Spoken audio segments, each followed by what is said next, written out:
warahmatullahi wabarakatuh. Waalaikumsalam warahmatullahi Bismillahirrahmanirrahim. Alhamdulillahirabbil alamin.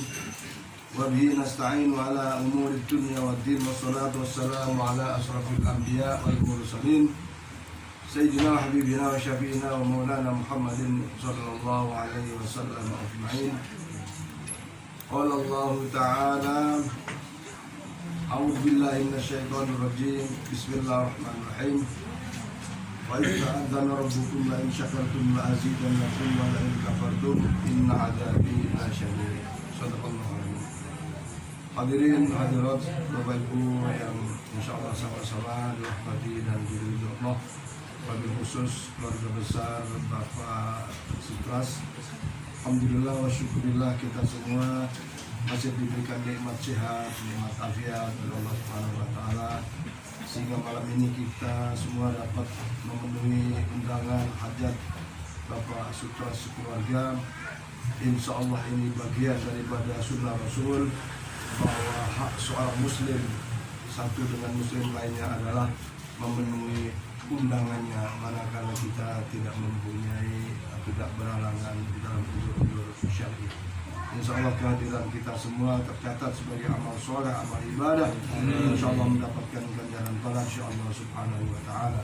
Salawat dan salam kita sampaikan atas junjungan kita Nabi besar Muhammad sallallahu alaihi wasallam, kepada sahabat keluarga dan para sahabatnya. Mudah-mudahan kita semua sebagai umatnya senantiasa beri kekuatan untuk istiqomah di dalam melaksanakan perintah-perintahnya, sekaligus istiqomah dalam melaksanakan sunnah Rasulullah Muhammad sallallahu alaihi wasallam, dan sekaligus mudah-mudahan sebagai amal ibadah untuk kita bawa bekal itu pada kehidupan kita setelah hidup di alam dunia yang mana ini. Mudah-mudahan mendapat syafaat dari Rasulullah Muhammad sallallahu alaihi wasallam.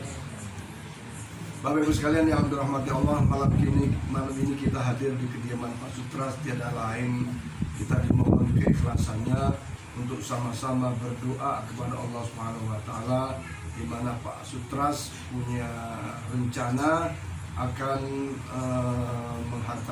menikahkan putranya yang bernama Ricky Noviandani, ya, yang Ricky Noviandani ini cowok, gantengnya saya, dan insya Allah mendapatkan calon istri yang bernama Indah Wahyuni, di mana acara akad nikahnya akan dilaksanakan pada tanggal 12 Desember 2020 atau tanggal 27 Rabiul Akhir 1442, sekaligus resepsi pernikahannya, resepsinya tanggal 13 Desember.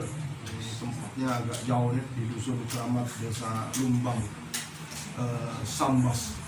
Tentu saja insya Allah dengan keikhlasan kita semua, kita memenuhi hajat beliau Pak Sutras untuk mendoakan atas pernikahan putranya tersebut. Mudah-mudahan Allah Subhanahu wa taala memberikan kemudahan, kelancaran dalam berbagai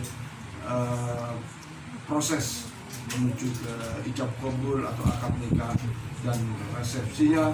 Perjalanan dari Pontianak ke Sambas, mudah-mudahan Allah berikan kemudahan, kelancaran, keselamatan, seluruh rangkaian acaranya berjalan dengan baik dan memperoleh hikmat sebagaimana yang diharapkan. Para jamaah sekalian, tadi saya dibisiki diminta untuk sedikit memberi tausiah tentang pernikahan, lebih khusus kepada Ananda Ricky Noviandani. Ada ceweknya di sini. Nah, bapak-bapak sekalian, nikah ini bisa menjadi wajib, bisa menjadi sunnah, ya, dan bisa menjadi mubah, dan bahkan bisa menjadi haram, ya, tergantung kebutuhan, ya. Bagi usia-usia seperti Mas Ricky ini, sesungguhnya kalaulah tidak bisa bertahan dalam mengendalikan hasrat birahinya, maka wajib kalau anak bapak ibu pacaran ya, terus tak terkendali, jangan lihat lagi maharnya apa, udah nikahin dulu daripada kecelakaan. Nah sekarang ini banyak terjadi hal-hal seperti itu, anaknya dibiarin dan seterusnya. Karena kalau sudah anak minta dinikahkan, ya baik laki ataupun perempuan, itu tanda bahwa hasrat birahinya sudah mulai kuat, ya, mulai kuat. Ya, walaupun seharusnya dicoba dulu untuk puasa dan seterusnya, ya. Maka Rasulullah berkata, ya ma'syarus syabab man istata'na, ya.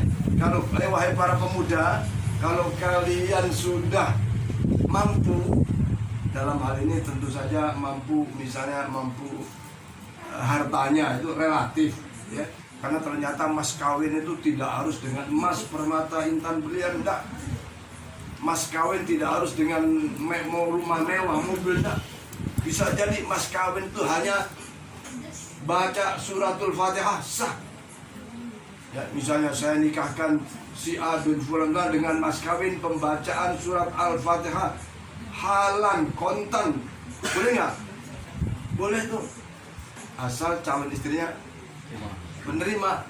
Ya, kalau istri nggak menerima ya didamaikan dulu, dicari titik temunya dulu.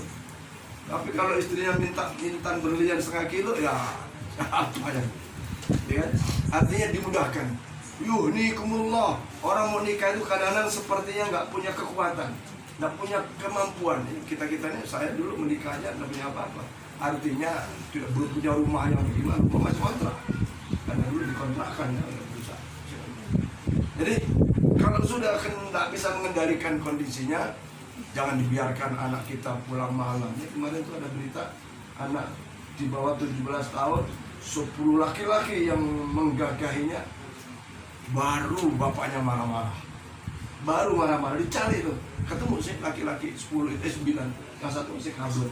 Pertanyaannya pada saat tak pulang malam itu kemana orang tua? Ini tanda-tanda di sekitar kita ini sudah mulai kenakalan-kenakalan yang ya Allah. Maka baguslah kalau Pak Sutras menghantarkan anaknya untuk dinikahkan ini, tentu saja bukan karena tadi ya, memang ini sunnatullah, merupakan perintah Rasulullah Sallallahu Alaihi Wasallam, an-nikahu sunnati faman rohiba sunnati falaysa minni, bahwa menikah itu sesungguhnya adalah sunnah Rasulullah Muhammad Sallallahu Alaihi Wasallam. Siapa yang sudah mampu kemudian tidak mampu mengendalikan hawa nafsunya, nggak mau nikah, cuma jajan.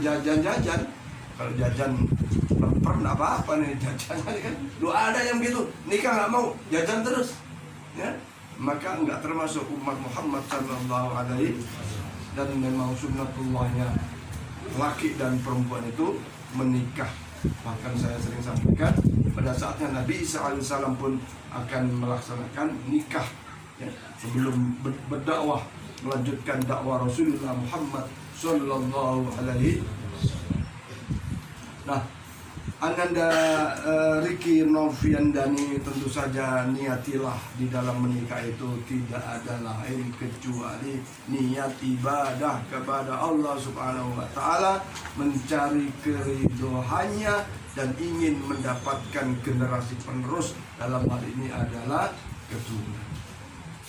Maka manakala di dalam nikahnya itu ingin niat ibadah, maka insya Allah pada saatnya nanti kemudahan-kemudahan akan diperoleh. Kemudian di dalam proses rumah tangganya pun akan terbimbing kepada syariat Rasulullah Muhammad Sallallahu Alaihi. Nikah itu paling enak, ya, ibadah yang paling enak menurut ulama itu nikah. Ya, bapak-bapak yang sudah nikah itu kan, masya Allah, malam apa namanya Pak? Malam pertama, wah pokoknya seminggu, sebulan, setahun tuh orang lain ngontrak, kita dong yang hidup. Begitu sudah mulai usia pernikahan, apalagi sudah anak satu, anak dua, udah lain lagi tuh. Saya kira sebutan-sebutan kita udah pada tahu. Intinya apa? Setiap pekerjaan nikah ini tidak dikuati dengan niat ibadah, begitu ada godaan tantangan datang, gampang kepencut, gampang ketarik kepada hal-hal yang, ya, istilah orang itu rumput tetangga lebih hijau. Nah, itu ya. Dan godaannya gitu, waktu belum menetapkan nikah itu kayaknya dialah yang paling cantik, paling ganteng, paling. Ya. Gula Jawa dibilang coklat gitu. Tapi begitu nikah, kok itu mulus, kok itu ada tuh sedikit. Ini pengalaman saya juga. Artinya secara batin ini kan maklum ya apa tergoda. Pengalaman Pak Mul juga. Pak Mul juga. Itu jadi ya. Tapi yakinilah bahwa kalau itu ibadah, insya Allah, ya, insya Allah. Walaupun pada akhirnya orang nikah itu kan ada 3, ada NTR, ada nikah, ada talak, ada rujuk. Pada saat setelah menikah ternyata tidak bisa menciptakan bagaimana fungsi pernikahan. Di antara fungsi pernikahan itu kan adalah sakinah, mawaddah, warahmah. Ada ketenangan. Kalau habis nikah berantem dulu. Misalnya ya, lu dia ngapain? Habis nikah malah nggak bisa ibadah karena sesuatu tuntutan ini itu. Habis nikah kok malah jauh dari Allah dan Rasulnya. Wah, boleh jadi. Ya tentu dengan proses yang baik, ya, dibicarakan, diundang pihak ketiga dan seterusnya. Kalau sudah terpaksa tidak bisa, maka boleh dilepas menjadi talak. Cuman talak itu syarat utamanya karena persoalan agama, bukan persoalan harta, bukan persoalan dunia. Ya. Ada ibu-ibu sekarang yang udah mulai lihat, Pontianak, jumlah gugatan perceraian itu lebih besar dari kaum wanita yang mengajukan gugatan cerai. Itu kenapa? Karena dia bekerja, dia jadi pegawai negeri, dia jadi guru, merasa wah mampu menghidupi dirinya. Saya kira ini pemahaman yang perlu diluruskan. Wanita punya istri sesungguhnya yang paling akhir harus dicari adalah keberkahan suami. Loh, suami itu jelek-jelek barokah loh sebenarnya. Ya, cuma ini nggak disadari oleh kaum ini gara-gara duitnya kurang udah disambut dengan, kalau di Jakarta itu selain disambut dengan demo. Monyong gitu. Nah, Bang Riki, ini adalah ibadah kepada Allah Subhanahu wa Ta'ala dan selalu bermohon kepada Allah supaya nanti menjadi rumah tangga yang sakinah, mawaddah, warahmah. Jangan lupa kalau nikah niatnya ibadah, pasti rentetannya itu juga akan jadi ibadah. Akan terjadi kedamaian batinnya kalau di rumahnya itu baiti jannati. Rumahnya diciptakan kondisi yang baik seperti surga, walaupun bukan surga ya. Apa? Enak, nyaman. Suaminya sholat ke masjid, istrinya sholat di rumah. Suaminya kerja, istri di rumah berdoa supaya suaminya selamat perjalanan, sukses kerjaan. Nah gitu kan? Jadi di rumah itu ada ibadah, ada musyawarah, ada kesenangan, maka sakinah, ketenangan, mawaddah, ada rasa birahi, ya. Ya kalau tadi saya sampaikan kalau masih setahun, waduh semangatnya luar biasa tuh ya. Padahal bapak-bapak ini kalau udah tua juga kadang bisa ada istilah perjuangan hidup, ada pegangan hidup. Ya, belum tahu nih kan, yang tua ada tahu loh. Ya, Bapak Tani tahu nggak? Sungguh pun begitu. Kalau ya apalagi yang perempuan itu laki-laki 60, perempuan 60, udah beda itu auranya itu.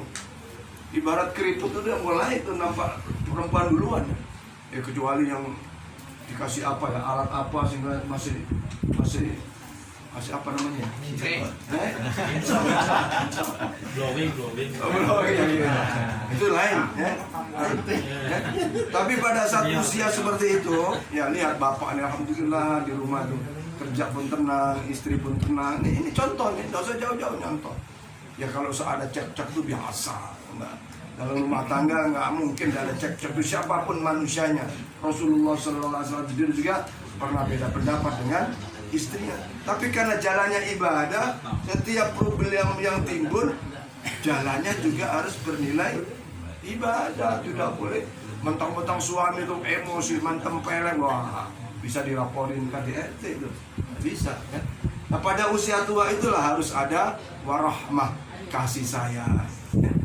Kalau masih muda ya begitu, tapi kalau usia tua nih, ya saya kira tapi orangnya saya masih semangat semua deh. Saya artinya begitulah terpenuhnya kebutuhan batin itu. Tapi kalau seandainya sudah, ya kalau sudah 90 tahun kan malas lah gitu ya, barangkali ya, Allah alam. Karena saya juga belum 90 tahun ya. Maka rasa kasih sayang ini harus ditumbuhkan ya. Harus ditumbuhkan sehingga insya Allah dalam rumah tangga itu akan tercipta satu kondisi yang baiti jannati, rumah seperti itu. Yang terakhir tentu saja menaungi menjalani rumah tangga itu tidak semudah yang kita bayangkan. Di awal sih pasti enak lah, di awal ya, rata-rata enak. Kalau satu hari ya udah berantem ada alamat ya. Maka pada saat dan pasti ada cobaan, nggak mungkin nggak ada loh. Kalau suami sabar dengan cerewetnya istri, ya istri itu pasti cerewet, itu udah sunatullah itu. Ya istri siapa aja pasti cerewet kok. Ya. Siapa yang sabar atas kecerewetan istri, insya Allah dapat pahala seperti pahalanya Nabi Ayub, ya seperti ibadahnya Nabi Ayub. Seorang istri yang ikhlas, sabar dengan ada suami, kalau suami apa? Dibilang bukan cerewet, galak ya. Galak dengan perilaku suami, maka seorang istri juga akan mendapat ibadah kebaikan seperti kebaikannya Siti Asia, yaitu istrinya Fir'aun. Semua ada kompensasi. Sabar itu ada kompensasi. Kesabaran ada ganjaran yang besar insya Allah Subhanahu wa taala. Maka Allah berfirman, innallaha ma'as pesan kita, mudah-mudahan Anda Riki Mofian dari ini menikah dalam ibadah, maka ketika mendapatkan problem dalam rumah tangganya harus juga dengan cara-cara yang bernilai ibadah. Maka Allah perintahkan pada suami itu wa'ashiruhunna bil ma'ruf, pergaulilah, dalam arti ngomong sama istri pun mesti baik-baik. Istri itu sebenarnya Pak, kebanyakan ya lebih senang dipuja, ya lebih senang dipuja, masakannya kah, bedakannya kah, pakaiannya kah, itu senang tuh. Walaupun mungkin sebenarnya kita aja, tapi demi kebaikan dalam rumah tangga itu, enak mah ya masakannya, enaknya. Apalagi pelayanannya yang bapak rasakan sendiri. Walaupun tidak enak, ya enak, itu aman, ya, aman. Nah sebaliknya istri-istri pun ya harus tahu keadaan. Bukan bohong Pak, ini bohong dalam arti menciptakan kondisi yang kadang-kadang ada kebohongan yang membawa manfaat, boleh kan? Dan suami harus tahu karakter istri, harus tahu, kalau nggak bahaya tuh ya. Dan istri pun harus tahu karakter suami. Karakter ini nggak sulit, sama itu sulit. Ada yang ya, sebagian besar itu paling cerewet istri, sebagian besar. Walaupun ada juga istri yang sabar. Dan yang pasti itu jarang yang punya sifat sabar dua-duanya, jarang. Ada istilah tuh gini, di luar jenderal, ya, di luar jenderal, tapi di rumah kucing. Saya dapat video ceramahnya Habib Husin itu ya, dari Pekalongan itu. Di luar dia profesor, doktor, mengajar master sarjana dan seterusnya. Di rumah kayak kena bodoh istri, saking takluknya sama apalagi yang profesor ini mulai di luar ada lirik-lirik itu, mulai ketakutan tuh, ya takut ketahuan, takut ini. Nah ini kemana-mana ceritanya Pak. Tapi ini realitas ya Mas Riki. Realitas apa yang saya realitas dalam kehidupan kita berumah tangga. Yang pasti bahwa nikah itu ibadah, maka nikah itu syariat agama. Ketika mendapati problem hanya membawa ego masing-masing, tidak bisa hanya membawa emosi saja. Kalau memang sudah terpaksa tidak bisa dibeneri, istri tidak mau sholat, istri tidak mau sholat, ini utama. Segera rundingkan daripada jadi beban nanti di alam kubur bagi seorang laki-laki. Sekali lagi, kalau istri kita nggak mau sholat, nggak mau sholat, diajari sholat, nggak mau sholat, dirayu-rayu, nggak mau sholat. Kata Kiai Haji Abdullah Syafi'i itu, ini maaf ya, maaf, saya tidak mengurangi kalimatnya. Sama aja bapak pelihara kebo. Nah, ini serius nih. Karena suami itu punya tanggung jawab dunia akhirat loh. Jangan dikira tanggung jawabnya cuma dunia aja ngasih nafkah, enggak. Nah, maka seperti itu. Istrinya, sholat nggak? Kisah nyata para jamaah sekalian, ada kawan saya di daerah Usriwangi, begitu anaknya polisi, dia pacaran, ibunya nggak kasih tahu. Begitu ibunya kasih tahu, dicari rumahnya. Rumahnya di mana? Di Bogor. Akhirnya berangkatlah ibu ke Bogor dengan cara beliau ini mencari rumahnya itu. Entah begitu ketemu di Bogor itu, ya ketemu. Dilihat istrinya, anak perempuan itu ditanya sama tetangga, sampai segitunya Pak. Kenapa?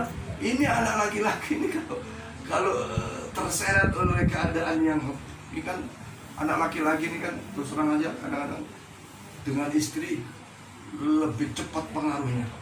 Dulunya taat sama ibu, begitu punya istri, masya Allah kalah dengan istrinya, saking cantik istrinya atau saking apanya, sudah nggak perhatian lagi sama fatal ini, fatal. Termasuk anak perempuan kita pun kasih tahu jangan sampai menghalangi suaminya untuk berbuat baik sama ibu. Ini seperti itu nih, ini tuntunan. Karena terus terang aja Pak, hidup ini bukan cuma di dunia, tapi di akhirat.